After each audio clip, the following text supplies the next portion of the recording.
নমস্কার। আমি আপনাদের স্নেহের ও ভালোবাসার কবি সুব্রত মিত্র। গলাটা একটু বসে গেছে। যাই হোক, আমি 4-5 দিন ধরে উম, ফলের শুকনো দানা বিভিন্ন জায়গায় ছড়িয়ে দিচ্ছি, যখন যেরকম জায়গায় পাচ্ছি। এই নিয়ে এক জায়গায় আমি অপ্রীতিকর ভাবে আক্রমণের শিকার হয়েছিলাম। যাই হোক, সে একটা আলাদা অভিজ্ঞতা। এখন আমি এক জায়গায় আছি, এখানে কিছু ফাঁকা জায়গা পেয়েছি। চেষ্টা করছি কিছু ফলের দানা এ করা। আমি দেখাচ্ছি কি কি আছে আমার কাছে, কি ধরনের দানা আছে।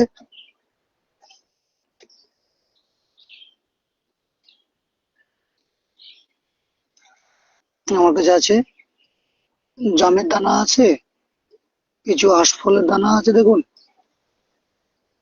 আশফল টাশফল আছে। আর আমের দানা, এর ভিতরে হয়তো আমের দানাও কিছু ছিল। যাই হোক, কিছু ছড়িয়ে দিয়েছি, দেখুন। এই দানা এখন ছড়াবো। হ্যাঁ, ছড়াবো। সামনের এই রাস্তার ধারে কিছুটা পারবো ছড়াতে। তারপর ওইদিকে একটা পুকুর আছে, পুকুরের পাড়ে দেখলাম কিছু জায়গা আছে, ওখানে দেখাবো আপনাদেরকে। আর এই দিকটা খানিকটা দিতে পারি, এই দিকটা রাস্তার ধারে।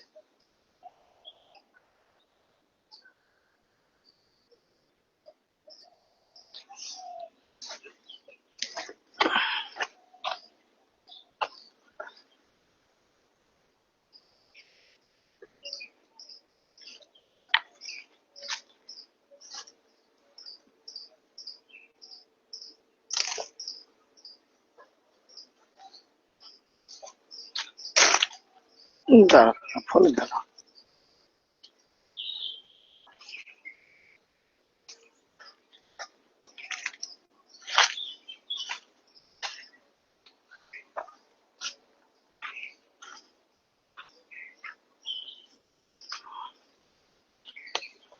জাম জাম।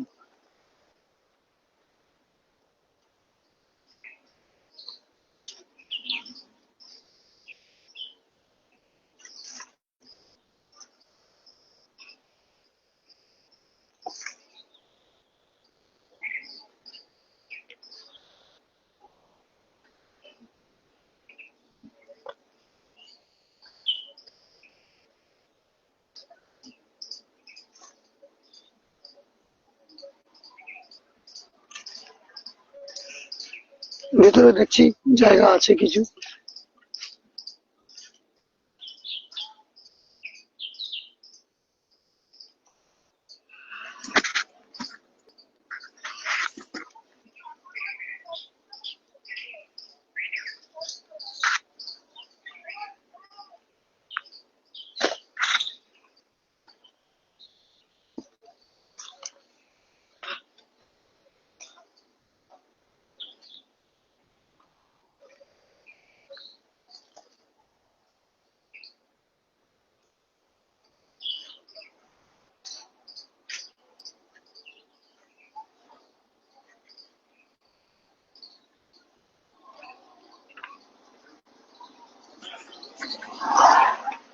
সুপ্রিয় দর্শক মন্ডলী, আমি এদিকে কিছু দানা ছড়ালাম।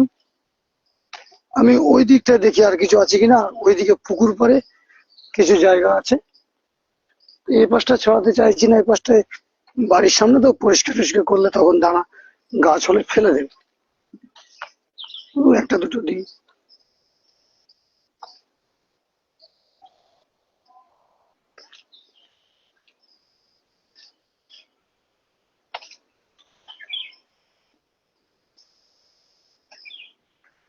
আপনারা প্রত্যেকে আপনারা প্রত্যেকে এইভাবে যদি সারা বছর যে ফল খান, বিশেষ করে গরমকালে, সেই ফলের দানা যদি এভাবে রেখে দেন এরকম, তাহলে সেই বর্ষাকালে যদি বিভিন্ন ফাঁকা জায়গায় যদি ছড়িয়ে দিতে পারেন, তাহলে দেখবেন আমাদের এই চারিপাশে গাছের সংখ্যা অনেক বেড়ে যাবে।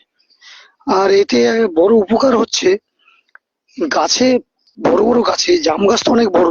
আমার তো বেশিরভাগ এই জামের দানা। আমার বেশিরভাগ দেখুন এই জামের দানা। তো এই জাম গাছ, আম গাছ, তারপরে এগুলো অনেক বড় হয়, অনেক উঁচু হয়। এখানে পাখিরা বাসা বাঁধতে পারে, পরিবেশের জন্য খুবই ভালো। এবং পথচারীরা এবং বাচ্চা কাচ্চা ছেলেপুলেরা রাস্তার ধারে ফলের গাছ হলে ফল টল পেরে খেতে পারবে। তাই আমি মনে করি এটা একটা খুব ভালো পন্থা। আমাদের কোনো খরচপাতি তেমন কিছুই হবে না। সারা বছর তো আপনি ফল খান, পাকা ফল, সেই ফলের দানা শুকিয়ে রেখে দেবেন, বিভিন্ন জায়গায় ছড়িয়ে দেবেন, গাছ হবে, গাছ হবে। যাই হোক, আমি এই কর্মরত অবস্থায় আছি, এসেছি নিউ ব্যারাকপুরে এখানে। তো আমি সাথে করে এই ব্যাগে দেখুন দানা নিয়ে এসেছি, দানা ছড়াচ্ছি। আরো খানিকটা এইদিকে ছড়াবো, তো একটা জায়গা পেয়েছি, বিশাল বড় দিঘি, ওই দিঘির পাশে অনেক জায়গা আছে, ওখানে ছড়াতে পারবো। দেখাচ্ছি।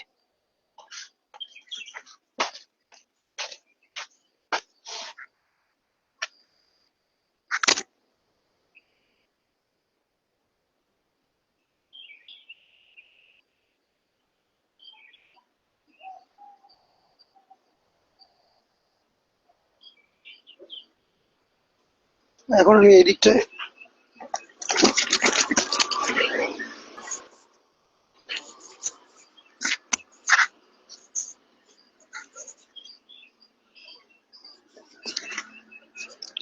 আমি এদিকটায় খানিকটা ছড়ানোর চেষ্টা করছি।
ফলের দানা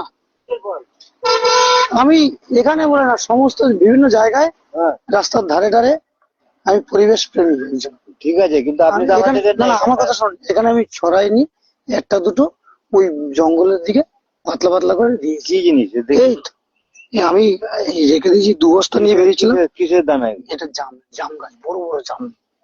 আমি আর ছড়াবো না, চিন্তা নেই, আমি ছড়াবো না। আমি এখানে দেখলাম ঘাস ফাস সরাসরি আসছেন দেখলাম, হ্যাঁ, আমি এখান দিয়ে দেখেছি যে আমি বার করেছি ওই জঙ্গলের দিকে 2-4টে ছড়াতাম। এটা কি? এটা কিছু না, এটা আমার ওই কাছাকাছি থাকলে আমার মোবাইলে ওঠে ছবি, সে মোবাইল তো অনেক দূরে। আমি এই বাড়িতে এসেছি, এই যে এই বাড়িতে। গ্রামের বাড়ি? না না, এই যে এনাদের কাজ করি, সাথে এসেছি, ওরা জানে আমি একজন পরিবেশ প্রেমী। ঠিক আছে, কিন্তু বুঝতে পারছি, আমি আপনার কথা বুঝতে পারছি, আপনাদের প্রোটোকল আছে, নিয়ম কানুন আছে, কিন্তু যেহেতু এই পরিবেশটা দেখেছি, এখানকার মানুষেরা গাছকর্ম প্রেমী, তাই আমি সেটাকে অপরাধ ভাবে নেবেন না, বুঝেছেন? ওই পুকুরের ধারে কি ভিতরে কিছু দিতে পারি? ওই বড় দিঘির ধারে, ওখানে তো অনেক জায়গা। এখানে নিতে গেলে অফিস থেকে বলে আসবো কি অফিসে? অফিসে কেউ নেই। আচ্ছা ঠিক আছে, অসুবিধা নেই, আমি তো দিঘিতে রেখে দিচ্ছি। আবার আমি বাইপাসে যাবো, সেখানে ছড়াবো, বুঝতে পারছেন? আপনাকে অসংখ্য ধন্যবাদ, পছন্দ করেন জিনিস, বুঝতে পারছেন? জিনিসটা খারাপ ভাবে নেবেন না। আমি একজন পরিবেশ প্রেমী এবং লেখক, আমি এগুলো করে থাকি সমাজের স্বার্থে। এ তো ফল তো আমি খেতে আসবো না, গাছও আমি কাটতে আসবো না, বুঝেছেন? কি বললাম? আমাদের সিস্টেমে লাগাই তো, আপনি ওই ভাই ছড়িয়ে দিচ্ছেন 2টো গাছ, সেখান থেকে 5টা গাছ হয়ে গেল। আচ্ছা আচ্ছা, বুঝতে পেরেছি। না, ওই জঙ্গলে দিয়ে দিয়েছি, বুঝলেন? ধন্যবাদ দাদা।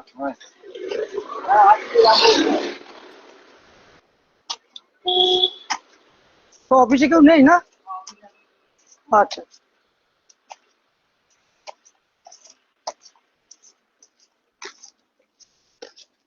যাক, আপনি 5টা লোককে বলতে পারবেন যে এরকম লোক আছে সমাজে, বুঝলেন?